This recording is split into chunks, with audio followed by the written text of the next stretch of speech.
of allegiance and do that at the beginning of our regular meeting. Okay. So I will go ahead and begin, if that's okay. Sure. So we do have some guests. First of all, I want to thank Eric. No. Okay. Oh, okay. Sorry. Yeah, We're doing this Definitely. a live stream, so we want to make sure it was on. So again, thank you, President Daisy. Thanks to Eric Long, who is on the screen with us today virtually, and also Jane Hernan from ICE Miller to assist us as we continue to progress through our strategic plan number 4. And just as a reminder briefly, number 4's priority is facilities and technology to provide a safe and efficient learning environment. And the measurable objective that we've been dealing and talking about is 4.1, which is optimize utilization and determine feasibility of current facilities or other possibilities. So there's two aspects of tonight's work session. First one is during the September 28th work session and then the school board meeting, the board approved the recommendation to approve the resolution authorizing appraisals of real estate. That process is complete, so tonight I will ask that you approve the resolution authorizing negotiation and execution of the purchase agreement. Of course, that will be later on in the regular meeting. If you approve this tonight, we will make sure that the execution of the purchase agreement does not automatically mean the purchase of real estate, because there are other steps that need to be taken before that can happen. And so part of this work session is just a question. If you have any questions on that, of course, we'll talk about it more in the regular school board meeting. But if you have any questions, you can ask those now, or you can wait until next time, because we do have our guests, but it looks like I don't know where they went. So Kicked you off on the airplane. So you guys probably can hear us, but you were kicked off on the airplane. I don't know why. So and that's not good, because then we can't hear you. There they are. They're back. Back? Yep. So I think unless you have any questions, I will go on so we can have them, our main event. So They can hear us. Is that right? Just making sure that we've had that little technical Yes. difficulty. Yeah, they're Okay. shaking their heads, yes, so we're good. All right. All right. No question. Okay. So the second part of this work session is really our main event, I guess, and our guests, so we appreciate them again. So just a reminder, though, the studies of facility efficiencies that we talked about back in September 28th, and I know that's been several months ago, and also shared with all of our different staffs. The 3 different facility efficiency that we've been discussing is retain all schools, shuffling grade levels, and or build a new high school. And so Eric and Jane at this time, though, will now share their expertise, because they are the experts, concerning the controlled project process. And this process, this presentation, though, can be part of any of the 3 efficiencies that we have discussed, which I just mentioned: retain all schools, shuffling grade levels, or build a new high school. So I don't know who's going to start there, Eric or Jane, but again, we appreciate you being available for us tonight and share a little bit about the controlled project process. Thanks, Mike. I'm happy to start in part because I have some documents open that I might be able to do a share screen with. Okay.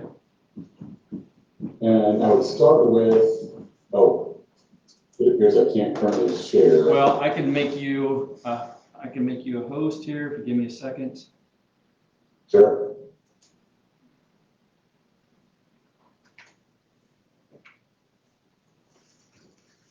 Just go to share screen. Well, I have to go to allow him to be the host. But I think you can get anybody who writes to share.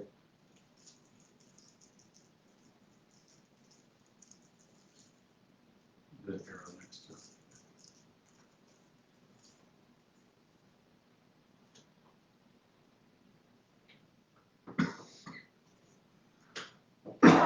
Multiple participants can share. I got you set up on the same. Okay, Eric, are you able to do it now? There we go, yes. Let you guys be on the screen.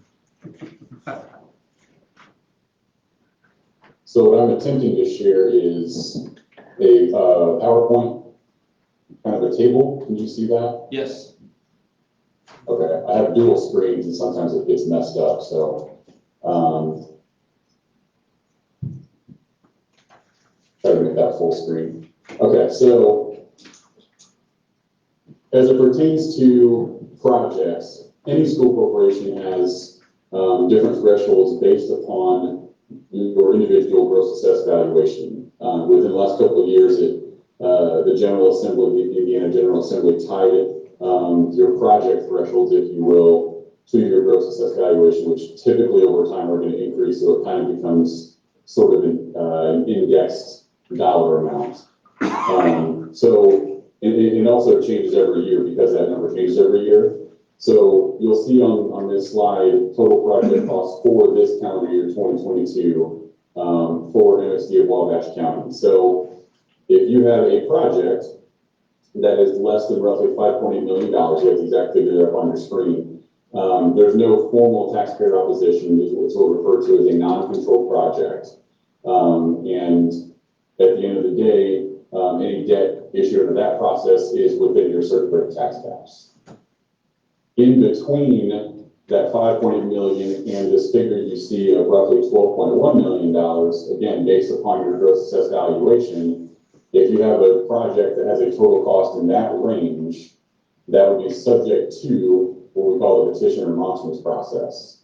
And again, if you went through all that process, even still, any debt issued out of that would be within your tax cap. So it would still be within your circuit breaker. The last figure is if you have a controlled project greater than $12.1 million in change, and that project would be subject to referendum. And you'll note that both of those processes say subject to, because there basically is taxpayer process by way of preliminary determination hearings that you as a board let your voter base, your tax base, know about a given project. And then once you go through those hearings and publish notice of adoption, you basically have, we refer to it kind of as the application petition period. If you get a taxpayer petition, then we have to go through whatever that process is, either petition, remonstrance, or referendum. You'll note the big significant difference is if you have a project which is greater than $12.1 million, you run and you win a referendum, that debt then falls outside of any circuit breaker tax caps. So whereas in every other instance, if you issue bonds out of this process, it would be within the tax caps. If you run and win a referendum, basically, it's an oversimplification, but essentially, every taxing unit, whether you're at 1%, 2%, or 3%, would end up paying 100 cents on the dollar and not have any circuit breaker that would be tripped. I'll pause there and see if we have any initial questions based on that and just looking at the various levels of total project costs. Is our gross AV correct on there? I thought it was just under 800 million. Is that referring just? If there's someone that's close to the mic, it might be helpful to repeat the question because I couldn't really pick up if that was a question or a comment. That might be our gross AV, He was asking about is that our but our AV? Our AV has been around $760 million. But we would still fall, I believe, under that threshold. Because isn't it the greater or the lesser of the two? Did you hear that? Is it the lesser of the two, Eric, on the AV that it? So there's two different figures. Most of the time, the world we operate in, we work off of the net AV, which takes into account all the deductions, et cetera. For this purpose, when we're talking strictly about estimating project costs, this is the one instance where we look at gross assessed valuation as opposed to net. Most of the time, again, when we're dealing with most other school calculations or formulas, we're dealing with net AV. This is the one instance where we're dealing with gross.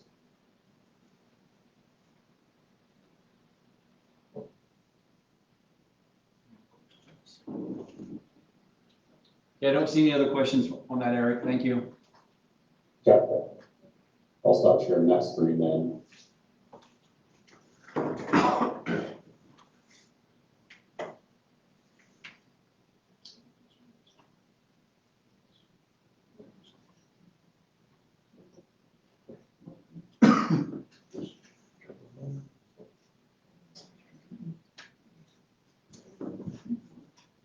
So again, when we talk about process, if you have any project that is what we refer to as a controlled project, whether it's subject to petition, remonstrance, or referendum, we basically start that process out by conducting two school board meetings, two school board hearings.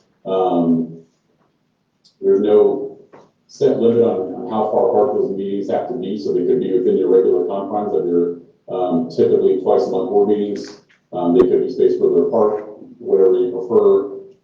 And then again, once we conduct those hearings and let folks have comment during those two hearings, we would then publish a notice of adoption, assuming the board adopts the requisite resolutions, and then wait during the application petition period to see if the community seeks either of those processes. And if they do, then we go either to the petition or remonstrance process, or we would start taking the steps towards putting a question on a ballot if it was subject to referendum.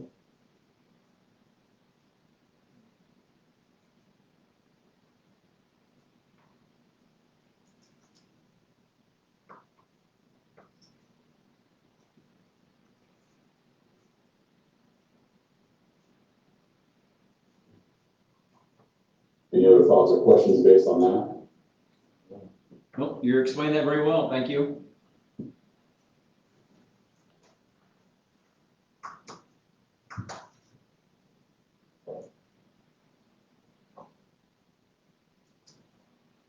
I would also note too, as an aside, that the referendum process does involve quite a few other parties that are basically outside of the control of the school corporation. So some of those parties include the county auditor's office, because the form of the ballot question changed by statute as of last July of 21.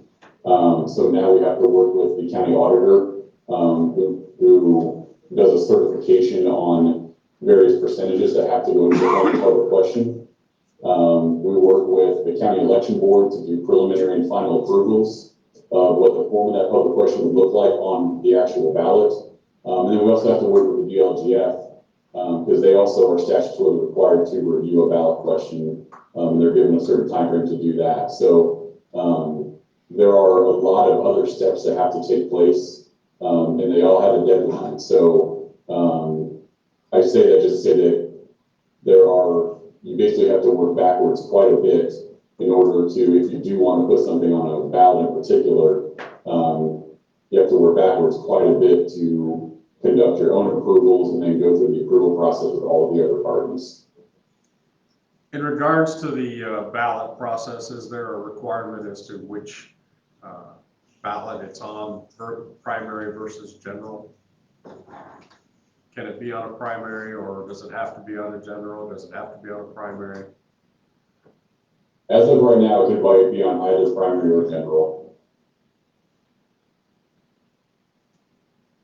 So in other words, it could be a May or a November question. Yeah, that's what I meant. I just didn't say it that way. Thank you. Sure.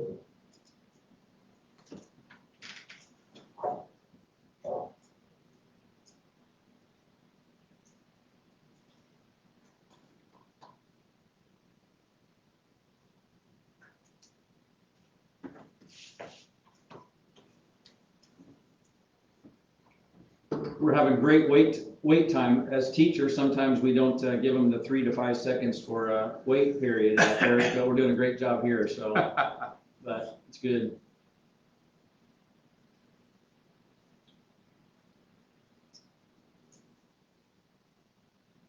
Anything else at the outset from us you think would be helpful? Eric, is there any ballot restrictions, like how many times you can put something on a ballot?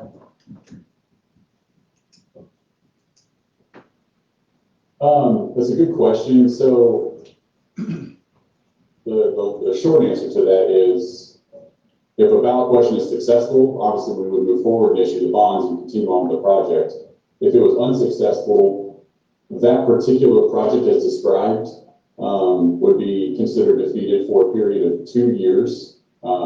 Essentially, try to do the math, 720-ish days, something of that nature, unless there is a process by which the voting community could, put together another petition to ask to only wait 1 year as opposed to 2. And that would be for that particular project as described in the ballot. And who do you petition that to, Eric?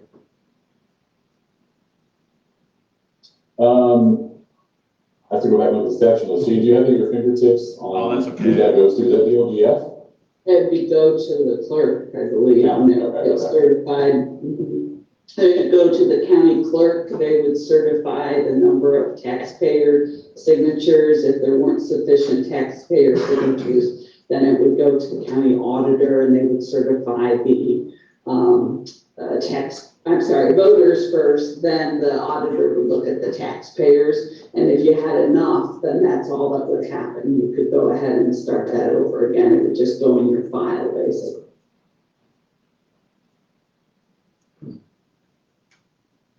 Well, again, the reason why we have you coming here tonight is just to learn a little bit more.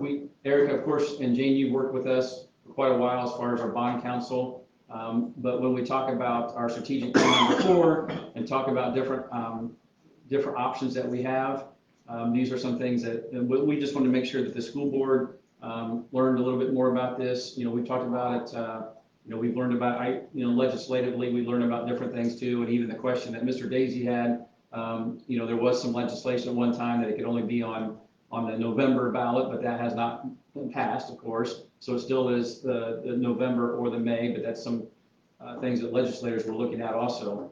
But anyways, it's good just to give us this information as we proceed on and as we look at different ways to continue looking at our 60-year look out there as far as our plan. We still look at our pictures. You can't see those, but we have our board members from when MSD became a school district.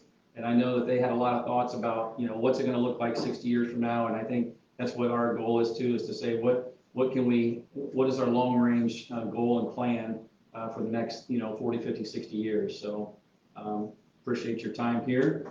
Dr. Kuhn, I don't know if you had any more. I guess, you talked about just some timetables and some requirements that we would need to do and also have to depend on some other entities for those requirements. What kind of time, like in general, how much time do you typically need to have in preparation before a ballot would potentially be put on a November, let's say, election or a May election? I know the more time, probably the better, but can you talk a little bit about that turnaround process? Sure. And we can work backwards. So using a general election question on November 2022, so this coming November, I would use as an example. Generally speaking, I would say that even here sitting in April, it would be pretty tight to be able to put something on November 22 ballot, and here's why.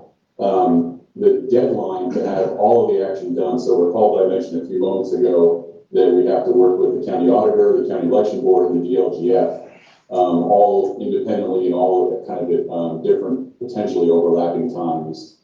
The deadline for all the action to get approved and for the county election board to do a final approval of ballot language is by noon on August 1st. Prior to that, again, we have to have the county election board typically meet twice, once to approve on a preliminary basis the form of the question, and then to do their final approvals. In between then, the DLGF has to do their own statutory review of the public question and to make sure that there's no bias for or against the project. Prior to that, again, there's work with the county auditor to help do their own certification on certain percentages that are statutorily required to go into the public question. All of that work only happens if and when we receive an application petition. And so there's typically up to 30 days to do that. And that only happens once we have conducted 2 public hearings and the school board has adopted their requisite resolutions we call one in particular the preliminary determination resolution. So once that's been accomplished, in order to get to a public hearing where we have a preliminary determination resolution and what we refer to as a project resolution or a 1028 resolution, we have to have not schematics, but we have to have some level of detail as to what the project entails, because there are certain boxes that have to be checked, if you will, or legal requirements that have to be met as it pertains to what the educational needs are and how the proposed project would meet those needs.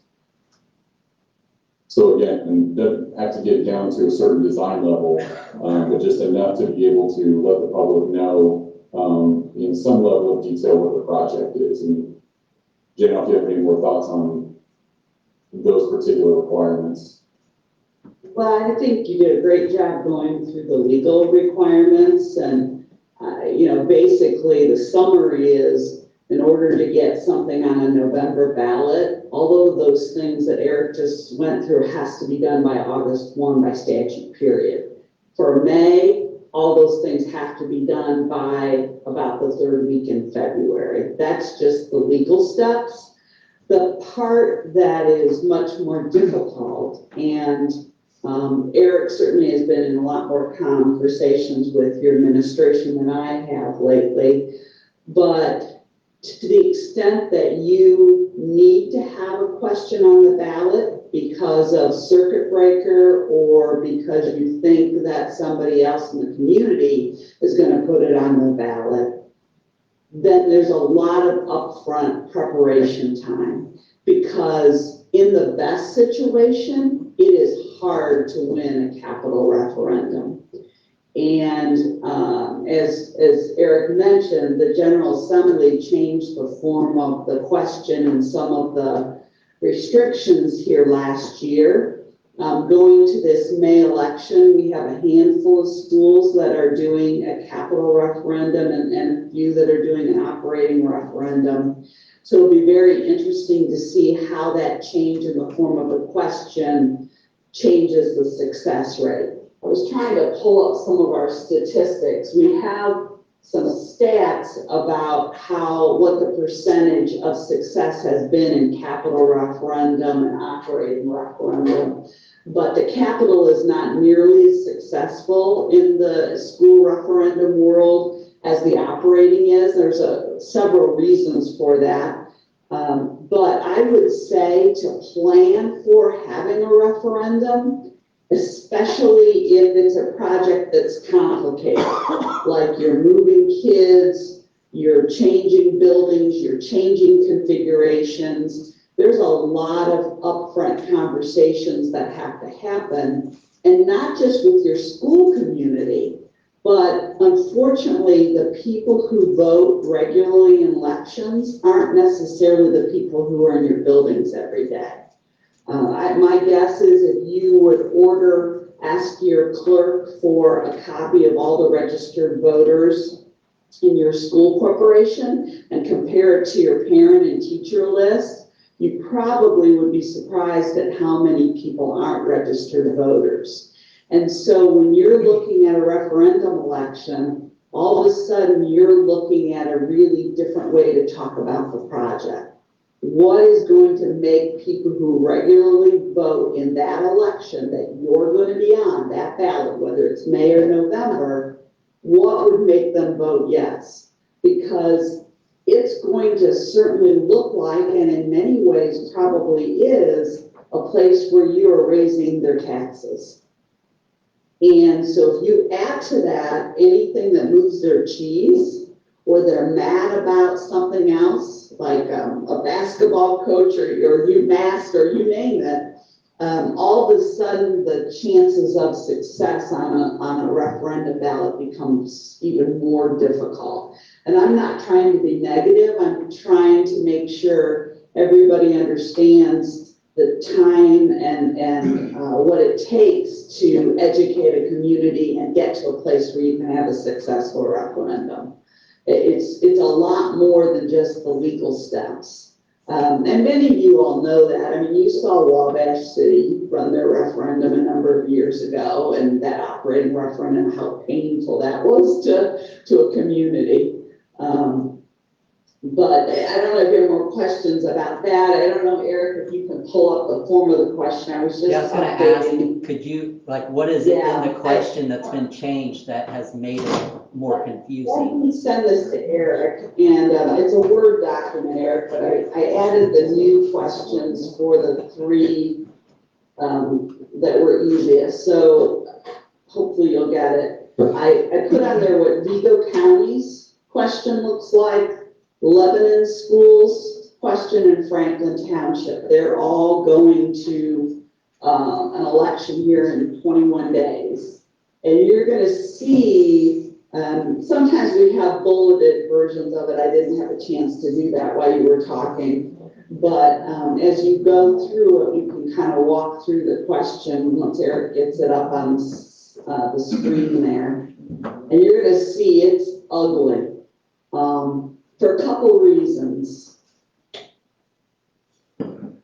One reason is that the General Assembly wants language in the question that says the average property taxes paid to the school corporation per year on a residence will increase by X percentage. And to figure out that calculation, it's pretty tricky. Your financial advisor will do it for you. But in these three examples here, one of them's 55%, one of them's 21%, and one of them's 24%. And that's just, and these are not, some of them aren't particularly big projects in their large districts. So that percentage is very difficult to try to explain to somebody because it's just the school corporation share of your taxes. Okay, go ahead, Eric, I'm sorry. Oh, no, you're good, you're good. Can you guys see, I've tried to pull up what the form of the question used to look like, Yes, we can see and that. then pull up Jane's example that she just sent to me of what it looks like now. Can you see the form of the question until 2021? Yes. Okay. The So next slide. so what's in red is how it used to be, and it basically just, this whole slide's how it used to be. What's in red is it's kind of the fill in the blank portions. So it's basically a project description, and it was rate based. So it's a project expected to cost X with a maximum debt service rate of Y. Now, in contrast, just the length of the question is much, much longer. And again, the part in red is the only part that is permitted to be basically adjusted or described by the school corporation. Everything else is statutorily described. So you've got these percentage increases, references to prior referenda if that is applicable. And so let me stop this and I'll pull up the document that Jane just shared.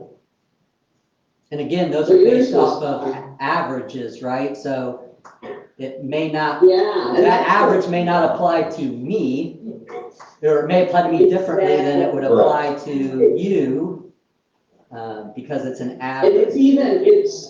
it's actually worse than that because the whole calculation uses the word average. If you think about it mathematically, a median home would make a lot more sense. Because with an average, you could have a few high-end houses and that pulls up that average opposed to using median. So that's a great point. That's the first kind of problem with the way the law was written. The second is, it's the school corporation's share of the taxes. So for example, let's say I'm paying $500 a year right now in taxes, but only 100 of it goes to the school corporation. If it says 50% in that formal question, I think I'm I'm gonna now pay $1,000 in taxes, not the 500, but it's only the school share that's going to increase by the 50%. So right away, you can see that's just confusing because it's just the school share of the overall tax rate. What is the increase? It also, as you can see here, the third line talks about a residence. And a little farther down, it talks about business. So you have two calculations, one for your average resident and the other is an average business.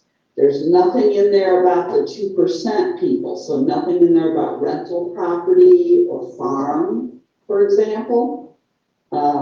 So that's one piece of the puzzle that's much more difficult than it was before to pass. And unfortunately, the question starts out with those percentages.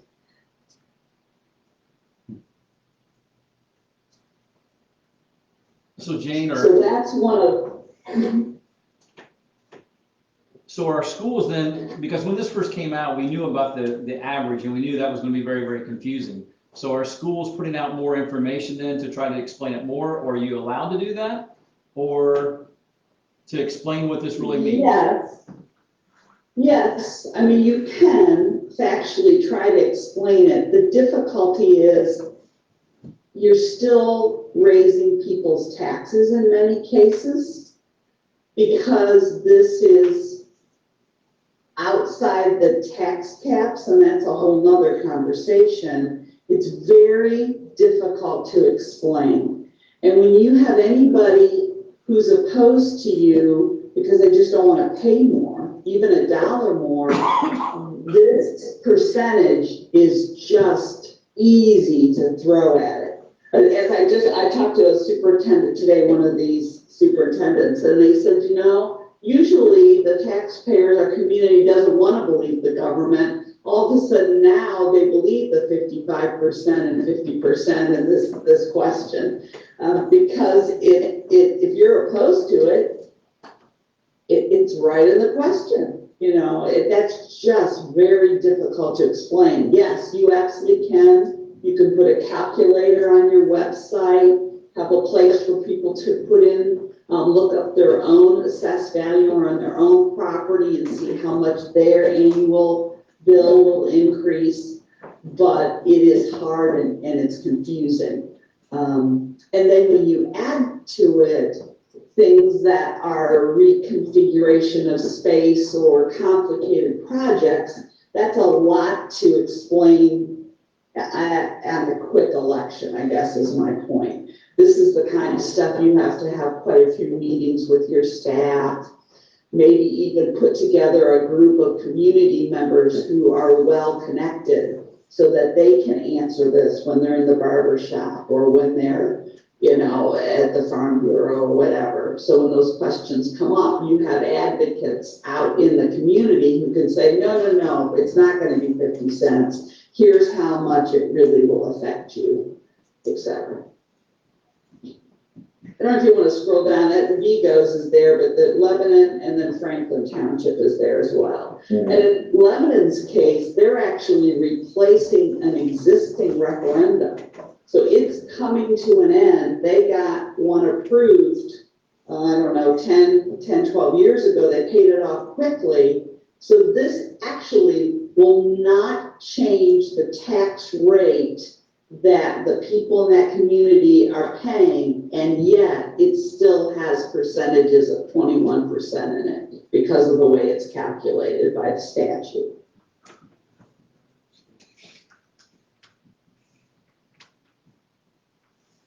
So in this case, the Lebanon one is that's kind of an operating referendum example. Oh, did I grab the wrong one? Oh, I'm sorry. They have a capital one too. I must have, Okay. you know, while we were talking, I must have grabbed the one. Well, then Franklin Township below that, this is another one that is for capital. I think it's helpful to see both examples too. But here's another example of a capital referendum.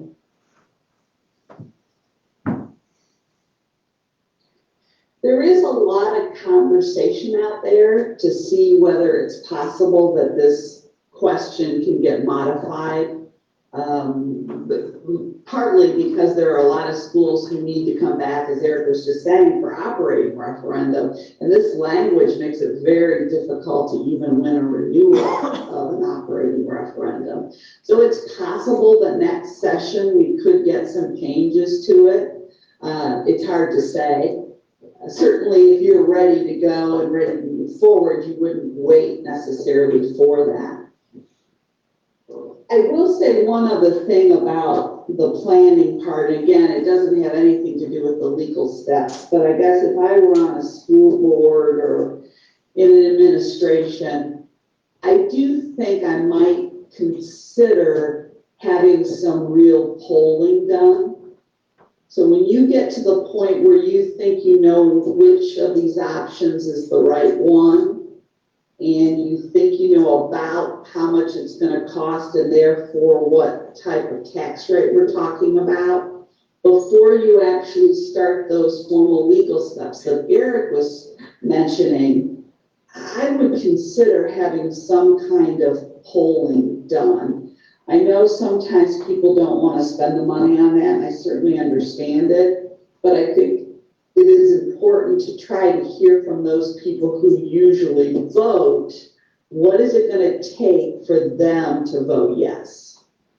And going into this, you want to be successful. And so it's helpful to know what your chances are, at least at the time. You're taking this poll in May, the election's not till November, and obviously a lot of things can happen. But at least at that moment in time, you know, at what dollar amount. If this was a $30 million project, are you more likely to vote for it or less? What is that tipping point where you start to lose voters? If they knew that the project was X, are they more likely to vote for it? I'll give you an example. We had a school district a number of years ago who did some polling, and they had a pretty good possibility of success, except for a weight room. And for whatever reason, and I still don't know why, that was a hot button, that people didn't think at that time that those kids needed a weight room. So after the board and the administration got that back and they saw that it dramatically lowered their chance of success, they took out the weight room of the project, and they were actually able to win that referendum. They came back a couple of years later and did the weight room on its own as a separate project. But that kind of information could be helpful as you're trying to determine what is the right scope and dollar amount in talking to your community. That's one way to find that out. Jane, I had a question, and this might be too much in the weeds, but on the Franklin example, and I know it's not up right now, but the Franklin example, it talked about the amount, yeah, that's fine, but the amount of money, and it went over 22 years. And I guess I was just curious and want clarification of 22 years, because most bonding, I thought, the maximum was 20 years. So I guess I was just curious about that. Yeah, that's a really good point. It's going to be 20 years of payments. You're absolutely right. But it's a 22-year lease. Okay. And that's just sort of a technical thing for marketing purposes. Okay. I didn't know if something changed that I didn't know about, so obviously it hasn't changed. Nope, you're right on it. You're right on it. But it's complicated. I mean, it just... I'd like to reference this too, Jane, if I'm not mistaken, I don't want to misstate this, but in this example that we have on the screen, I believe that looking at it from a net basis, that this proposed debt would be tax rate neutral. Is that correct? Is that your understanding as well? I think it's the other projects that we are doing our tax rate. Okay. I know what you're saying. I think this was designed probably not to be, and that's one reason it's not as good as it. Your point is well taken. I mean, maybe that's a good thing to talk about anyway, and explain that a little bit, because that is confusing. So what I was getting at, yes, maybe this example doesn't apply, but regardless of how we calculate the gross tax impacts. You know, in a lot of cases, we're framing it around other debt, and so we don't get to talk about in the form of the question the net effect. So, they basically, we have to consider this public question in a vacuum, not considering any of the technology falling off, et cetera. And the other piece too, and I'll pick on the question, the form of the questions in front of us. We're statutorily required to discuss the most prior referendum and whether it's successful or not. In this case, it was more than a decade ago, but statute doesn't allow us to not reference it for that reason. So we have to add in this final sentence saying that more than a decade ago, we had an unsuccessful referendum. So just a couple other pieces that are required in the form of the question now that seem to be overly punishing in the way that they're required to be worded.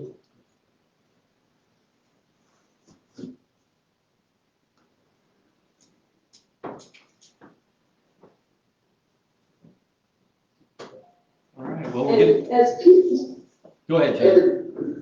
I was gonna say, as people start to think about if a referendum is something that you actually are gonna pull that trigger yourself and get on the ballot, or you think it's likely somebody in the community will do that, and we can talk about this separately. There are a lot of different ways to approach that community conversation, but it should be very well planned and thought through on how to get in front of and get input from those voters, not just necessarily school users. And there are a lot of ways to do that, I guess. Well, I was just going to say we're getting close to time to have a little break before we start our regular school board meeting. So I didn't know if there's any other questions from school board members, comments, Dr. Kuhn? No, thank you. Thank you very much. Very informational. That's what we needed. All right. Appreciate your So time. thank you, too. We continue to be at your disposal. Okay. If you have any follow-ups after you concluded and had a chance to digest. Yeah, and I guess it would be nice too, I took a picture of it, but the one slide that you sent to us, if you could send that to me too, that'd be great, just to have that as a Absolutely. reference. I've seen a lot of different ones, but that was obviously very clear and concise to the point, so appreciate that. We did that after our last call with the anticipation of sharing it on the slide tonight, so Yeah. I would love to send it to you once we're off here. All right, yeah, thank you very much. All right, take care, we'll go ahead and end this call, see you later. Thanks, everyone.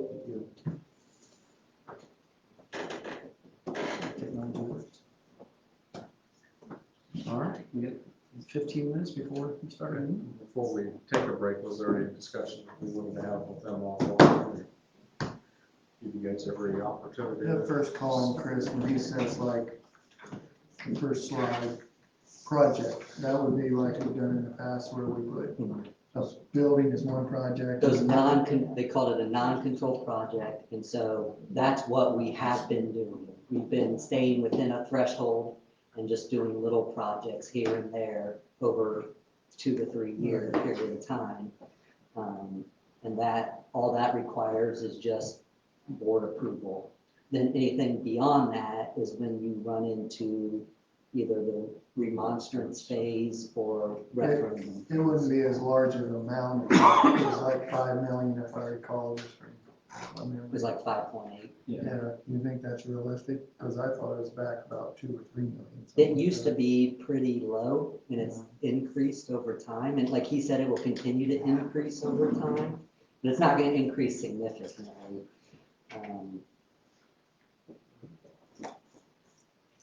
So.